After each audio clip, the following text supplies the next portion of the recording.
Hello friends, today we take up module 9 of the paper second. Let us now look at Raphael, the third of the great masters of Renaissance. His dates are from 1483 to 1520. Our intention with this chapter is to acquaint about Raphael's life and works and understand the influence his work had on the ages to come. Let us look at what we shall be learning in this module. Introduction. Early life in Florence. Madonna's Deposition of Christ. Stanza. Portraits. Cartoons. Workshop, architecture, printmaking, legacy. Introduction. Born 8 years after Michelangelo but died 44 years before him, Raphael, April c or March 28, 1483, April 6, 1520, known as Raphael, was an Italian painter and architect of the High Renaissance. His work is admired for its clarity of form, ease of composition, and visual achievement of Neoplatonic ideal of human grandeur. Together with Michelangelo and Leonardo da Vinci, he forms the traditional trinity of great masters of that period. In his very short career span, he became the embodiment of the classical character of High Renaissance style, assimilating the forms and philosophy of classical antiquity. Though primarily a painter, it is very clear that he was a skilled architect, was clear in his appointment as overseer of the new St. Peter's. He was also a man of letters and hired scholars to translate Greek and Roman texts. Raphael was one of the finest draftsmen in the history of Western art, and used drawings extensively to plan his compositions.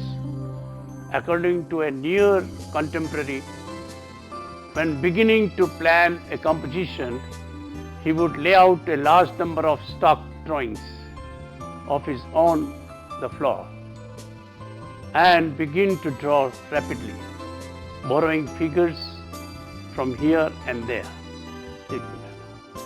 Early life. Raphael was born in small but artistically significant central Italian city of Urbino to Giovanni Santi, court painter to the Duke.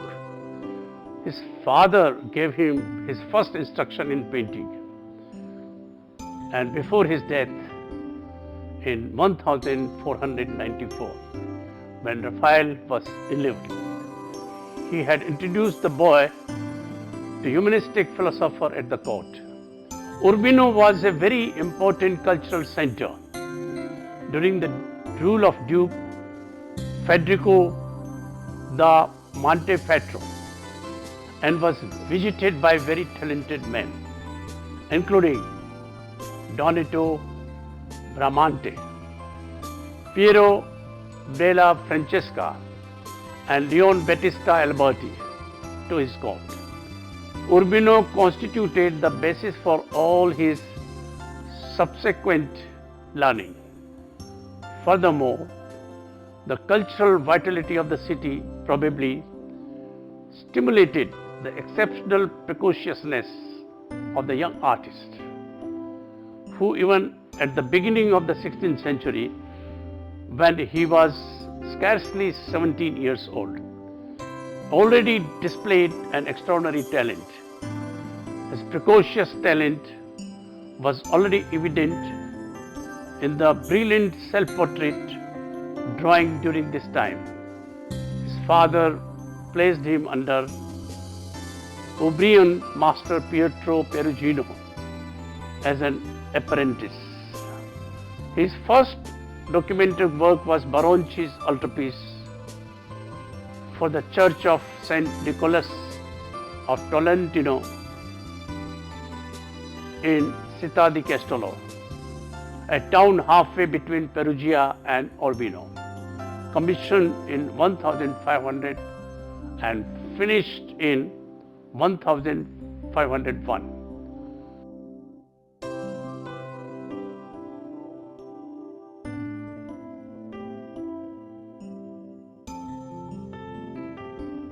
He also painted many versions of the Virgin and Child. In 1502, he went to Siena to help a friend to complete fresco series in Piccolomini library. In Florence, his stay in Florence from 1504 can be counted as second phase of his career. The first phase being his formative years at Urbino, and the third being his last 12 years at Rome. Raphael was influenced by major artists in Florence. But the most striking influence in the work of these years is the Leonardo da Vinci. Raphael's figures begin to take more dynamic and complex positions, and though as yet his painted subjects are still most tranquil, he made drawn studies of fighting nude men. One of the obsessions of the period in Florence. Another drawing is a portrait of a young woman that uses 3/4 length pyramidal compositions of the just completed Mona Lisa, but still looks completely Raphaelesque. Another of Leonardo's compositional inventions, the pyramidal Holy Family, was repeated in a series of works that remain among his most famous easel painting. There is a drawing by Raphael in the royal collection of Leonardo's Lost Leda and the Swan, from which he adapted contrasposto pose of his own Saint Catherine of Alexandria. He also perfects his own version of Leonardo's spumature modeling to give subtlety to his painting of flesh, and develops the interplay of glances between his groups, which are much less enigmatic than those of Leonardo, but he keeps the soft clear light of Perugino in his paintings. Madonnas. He built many versions of Madonna, including the Madonna of the Goldfinch, circa 1505, the Madonna del Prato, the Esterhazy Madonna, circa 1505 to 1507, and La Belle Giardiniere, circa 1507, are marked by the influence of Leonardo, who since 1480 had been making great innovations in painting.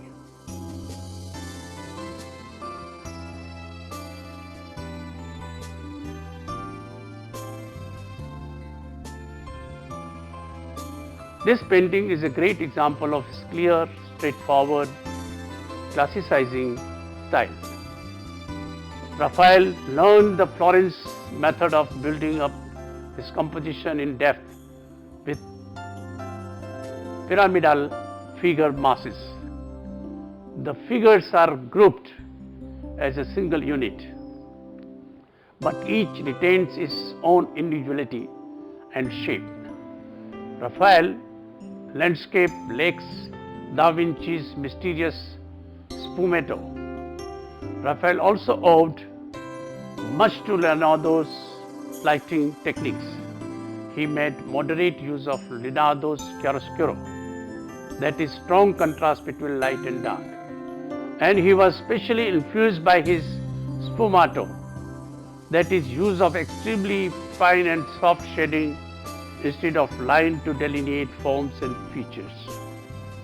Raphael went beyond Leonardo, however, in creating new figure types whose round, gentle faces reveal uncomplicated and typically human sentiments, but raised to a sublime perfection and serenity.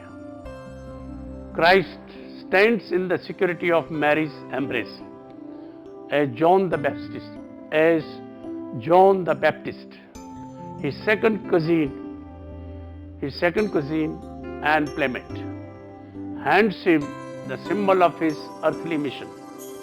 Mary observes his exchange from above, recognizing that it means the future sacrifice of her son.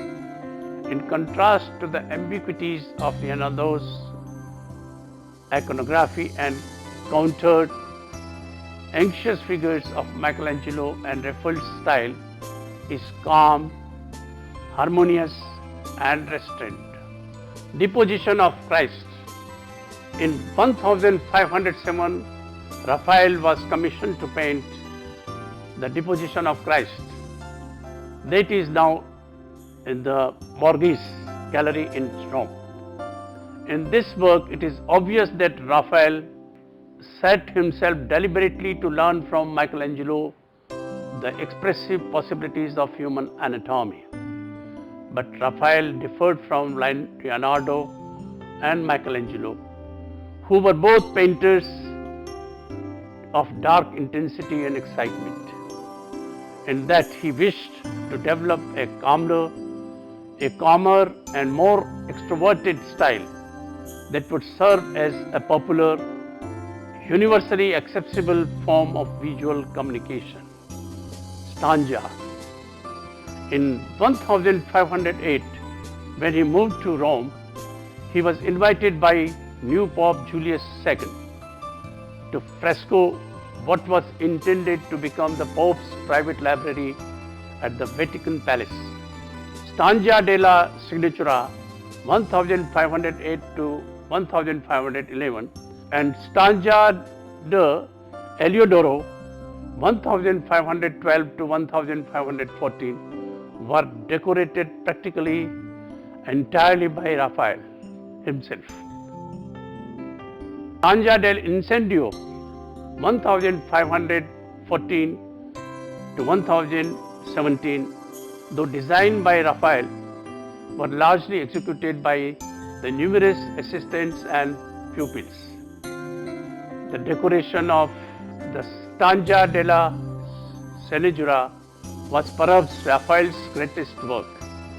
This theme was the historical justification of the power of Roman Catholic Church through Neoplatonic philosophy. It contains the school of Athens, the Parnassus and the Disputa. Raphael was then given further rooms to paint, displacing other artists including Perugino and Signorelli.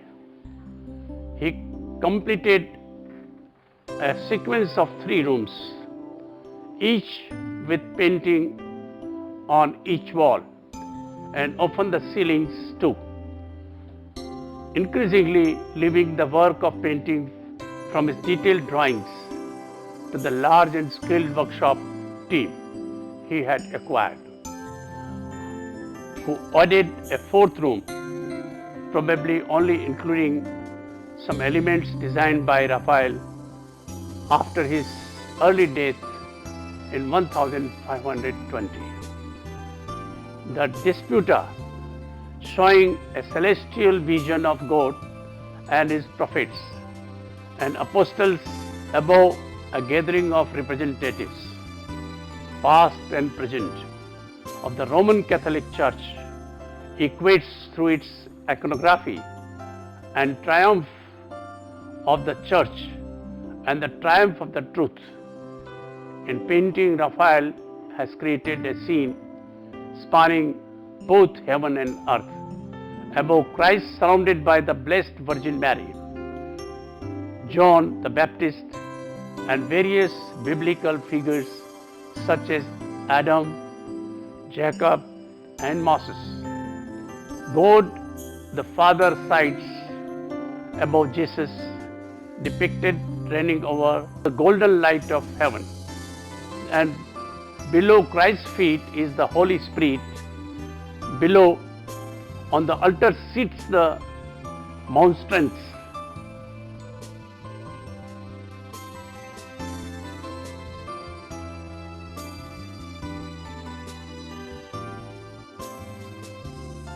This painting is generally considered to represent the culmination of his classical harmony. Philosophers representing the leading schools of ancient Greek philosophy are assembled in a single unified compositional space. The figures are lined up horizontally at the top of the steps, with distinct groups on either side. On the left, Pythagoras demonstrates his system of proportions to students. Diogenes, who proverbially carried a lantern through the streets of ancient Athens in search of an honest man, sprawls across the steps slightly to the right of center. On the right, the Greek mathematician Euclid discusses geometry and draws a geometric figure with the aid of a compass. At the center of the top step, framed by the round arches, are the two most famous Greek philosophers. At the left, Plato carries Timesius, and at the right is Aristotle with his Ethics. Now, only has Raphael integrated different philosophical schools. He has also included portraits of his contemporaries among the philosophers. Euclid, for example, is a portrait of Bramante. The architecture of painting, which is tribute by Raphael to his mentor, is still influenced by Bramante's centralized buildings. Plato is a portrait of Leonardo, whose pointing figure is a characteristic gesture in Leonardo's own pictures, whose pointing finger is a characteristic gesture in Leonardo's own pictures. The doubting Thomas in the Last Supper, Raphael pays tribute to Leonardo's central role as a thinker and artist in establishing the high Renaissance style. Plato points upward, alluding to Platonic ideal and his notion of realm of ideas beyond the human mind. Aristotle, the empiricist, points towards the earthly space of the viewer, the brooding foreground figure to be left of the center, presumed to be a philosopher. Heraclitus is a portrait of Michelangelo, who was working on the Sistine ceiling while Raphael was painting the Naples apartments. On the far right, amid the crowd of geographers, is a self-portrait of Raphael, second from the right. Looking out of the picture, Raphael portrays Michelangelo and himself according to their respective personalities and style. Michelangelo is brooding, isolated and muscular, Raphael, who was known for his easy, sociable manner, relates freely to his companions and to the observer, and is painted in the soft restaurant style of his early works. By placing Leonardo at the top of the steps, Raphael sets him apart as if above the competitive rivalry that existed between Michelangelo and himself.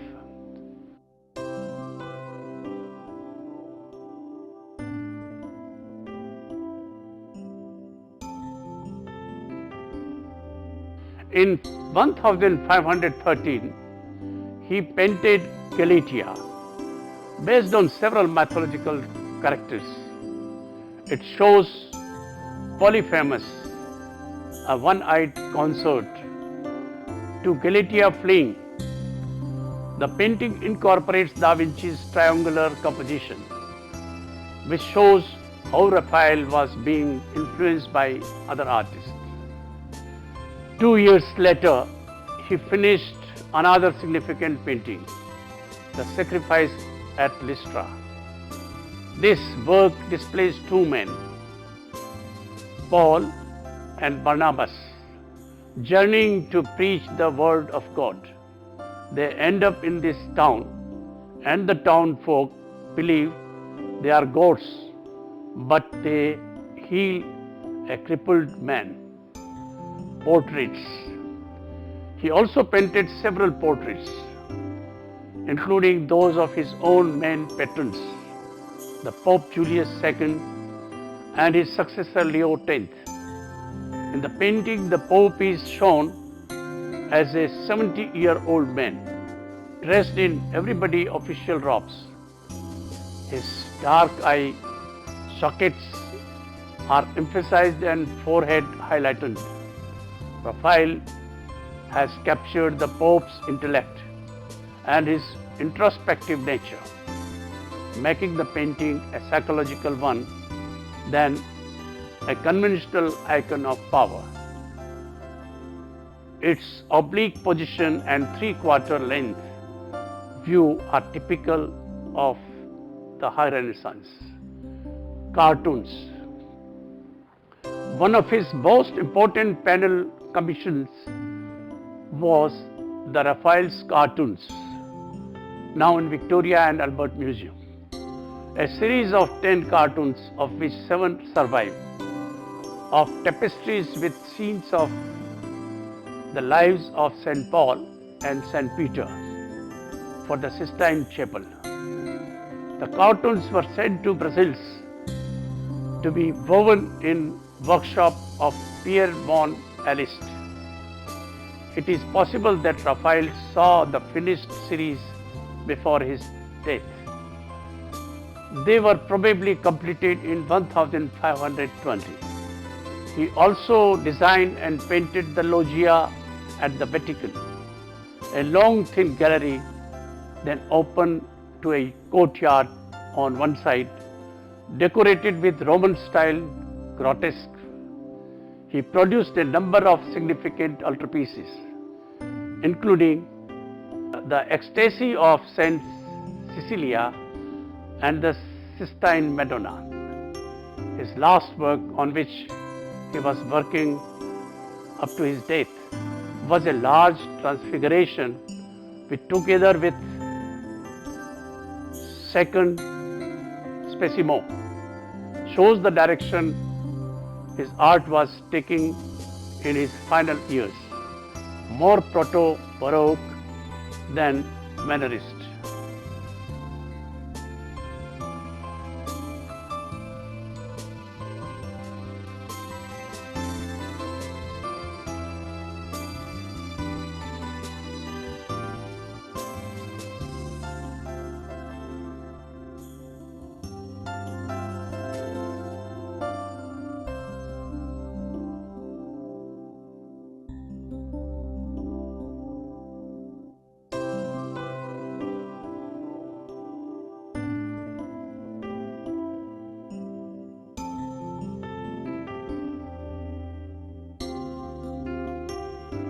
Workshop. By the end of his time, Raphael had a workshop of more than 50 pupils and assistants who became artists in their own right. It was very effective and harmonious workshop and had extraordinary skill in smoothing over troubles and arguments with both patrons and his assistants.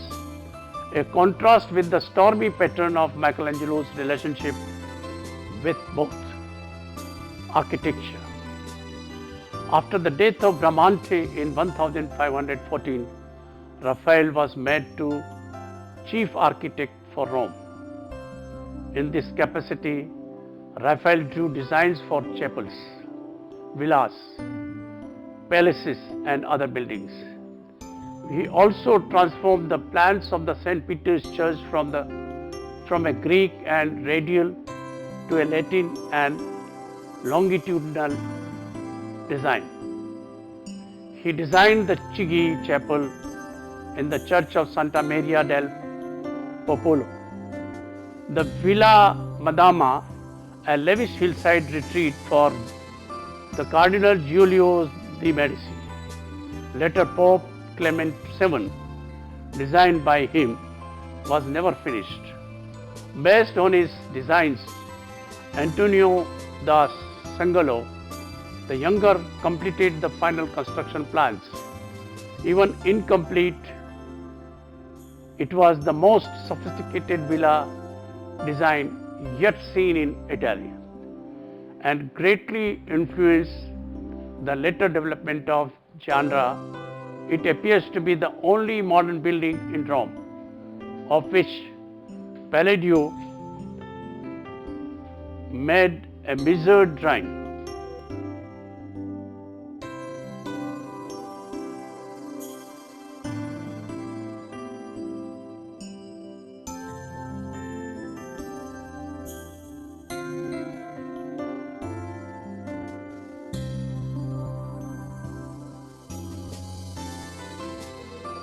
Printmaking.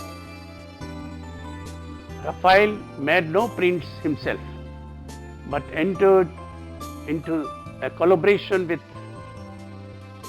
Marcantonio Raimondi to produce engravings to Raphael's designs.